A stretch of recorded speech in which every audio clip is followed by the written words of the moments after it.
Download the ZEE5 app now. Zee मराठीवरील रात्रीस खेळ चाले 2च्या 15 मार्चच्या भागात वाड्यावर दत्ताच्या लग्नाची हळद असते. अण्णा नाथाला 5 करणे अजून लावायला सांगतात आणि पांडूला गाण्यांचा आवाज वाढवायला लावतात. गावातल्या बायका हळदीसाठी घरी येत असतात, त्यामुळे त्यांची खूप लगबग असते. त्यात अण्णांना भिवरी दिसते. ते आत येऊन परत बघतात. त्यांना भिवरी त्या बायकांमध्ये बसलेली दिसते. इथे शेवंता पाटणकरांना आपण अण्णांच्या मुलाच्या लग्नाला जायला हवं असं समजावते आणि पाटणकरही त्यावर होकार देऊन मुंजीला जायचं टाळतात. दत्ता मागील 3-4 दिवसापासून घडत असलेल्या गोष्टींचा विचार करत बसलेला असतो.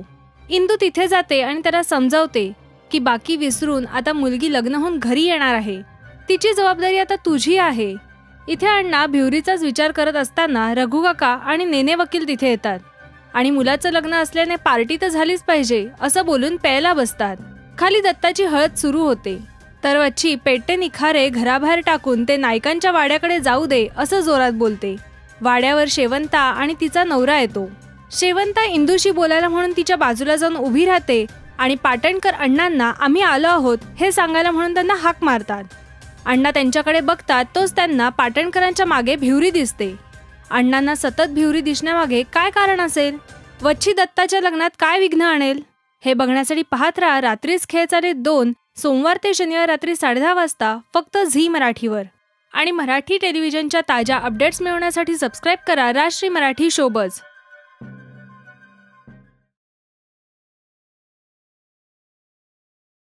Download the ZEE5 app now.